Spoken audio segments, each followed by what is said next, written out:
Assalamualaikum warahmatullahi wabarakatuh. Halo teman-teman. Pada tahu nggak sih di sini saya bakalan ngapain?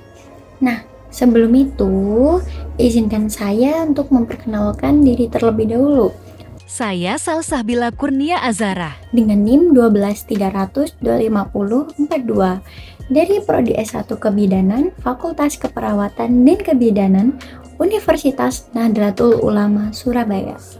Di vlog kali ini saya akan membahas sesuatu yang kelihatannya sederhana, tapi ternyata penting banget untuk kehidupan kita sehari-hari, yaitu suhu tubuh. Pernah gak sih teman-teman ngerasa demam, kedinginan, atau tiba-tiba berkeringat? Padahal nggak lagi olahraga nih. Nah, itu semua ada hubungannya dengan cara tubuh kita mengatur suhu. Teman-teman penasaran kan kok bisa kayak gitu? Yuk kita bahas dari dasar sampai ke mekanismenya ya.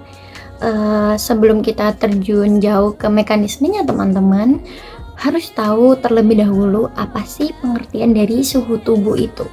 Jadi suhu tubuh adalah ukuran panas di dalam tubuh kita.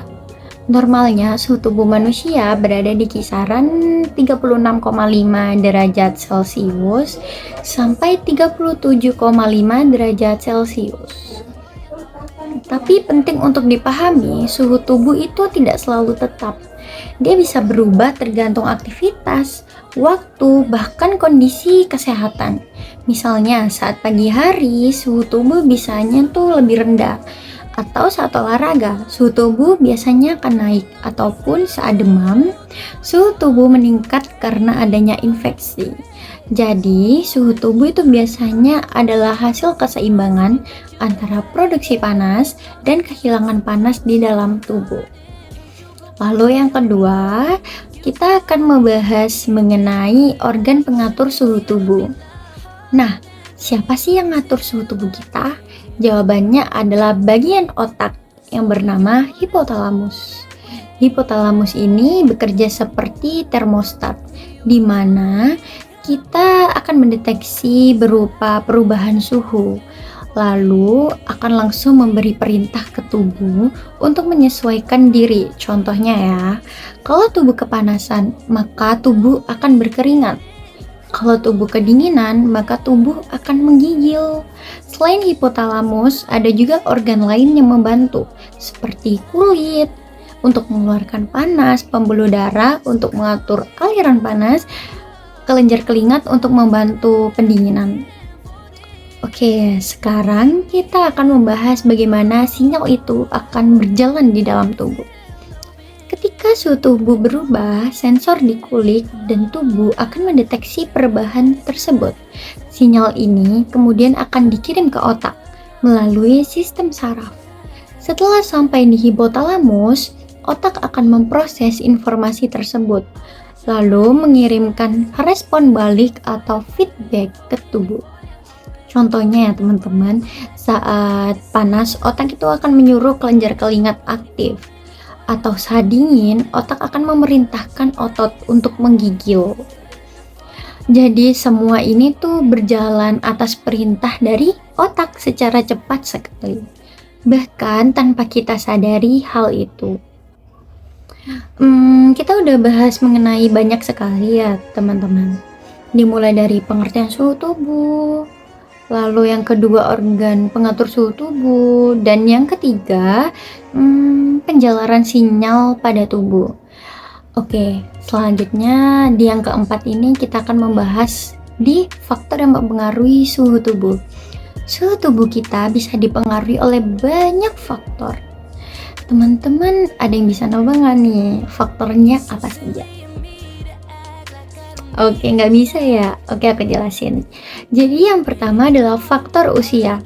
Bayi dan lansia itu biasanya lebih sulit untuk mengatur suhu tubuh mereka. Itu adalah faktor yang pertama. Terus faktor yang kedua adalah faktor aktivitas fisik.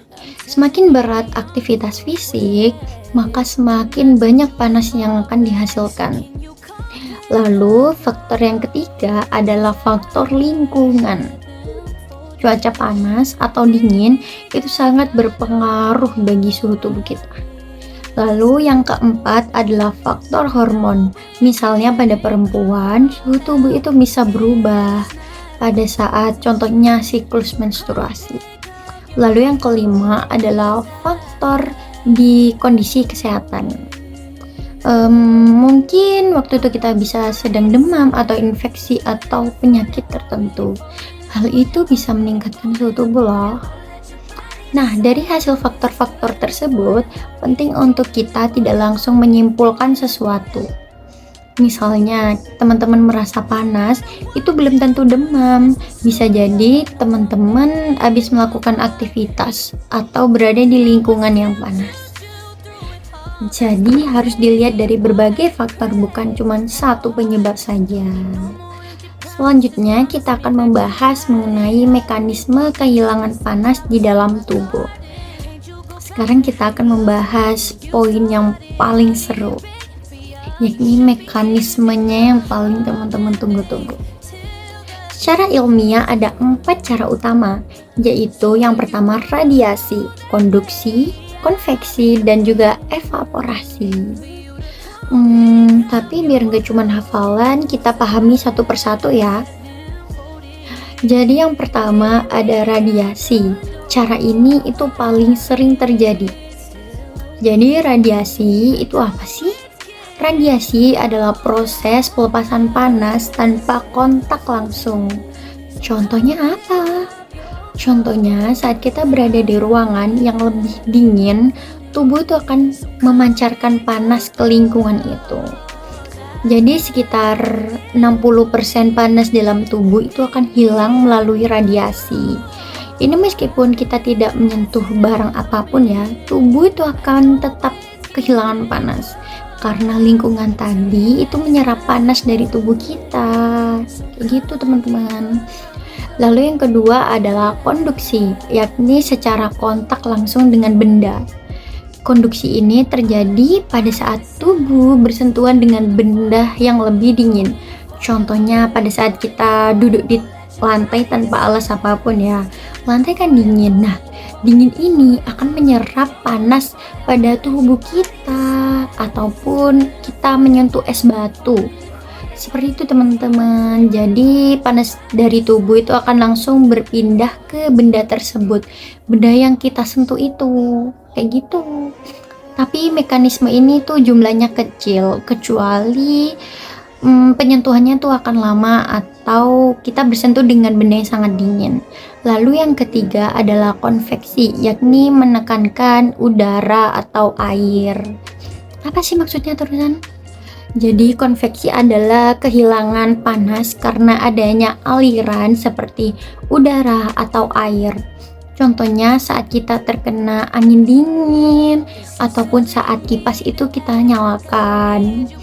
Udara yang bergerak itu membawa panas dari permukaan kulit kita. Makanya walaupun suhunya sama, tapi ruangannya berangin. Itu lebih dingin daripada ruangan yang tanpa sirkulasi. Yang keempat ada evaporasi atau penguapan keringat. Ini paling penting saat kita panas. Jadi evaporasi itu proses penguapan keringat dari permukaan kulit kita. Saat keringat menguap, panas dari tubuh itu akan ikut terbawa keluar. FYI ini teman-teman, ini adalah mekanisme utama pada saat tubuh kita kepanasan. Contohnya pada saat kita olahraga ataupun saat cuaca panas. Tapi ada hal yang penting nih. Kalau udara lembab, keringat itu susah menguap. Maka tubuh itu akan tetap panas. Jadi seperti yang teman-teman tahu, tubuh kita tuh punya sistem yang sangat canggih. Pada dasarnya, tubuh kita tidak hanya menggunakan satu cara untuk kehilangan panas, tetapi beberapa mekanisme dapat bekerja bersama-sama. Tapi yang membedakan adalah mana yang paling dominan tergantung pada kondisi tubuh dan lingkungan. Jadi kesimpulannya, suhu tubuh itu bukan sesuatu yang statis, tapi selalu diatur oleh tubuh kita secara otomatis. Mulai dari peran hipotalamus, sistem saraf, sampai mekanisme kehilangan panas. Semuanya bekerja bersama-sama supaya tubuh tetap stabil. Kalau sistem ini terganggu, barulah muncul kondisi seperti demam ataupun hipotermia. Semoga penjelasan saya ini bisa buat belajar kita bersama ya teman-teman. Terima kasih telah mendengarkan saya. Wassalamualaikum warahmatullahi wabarakatuh. See you.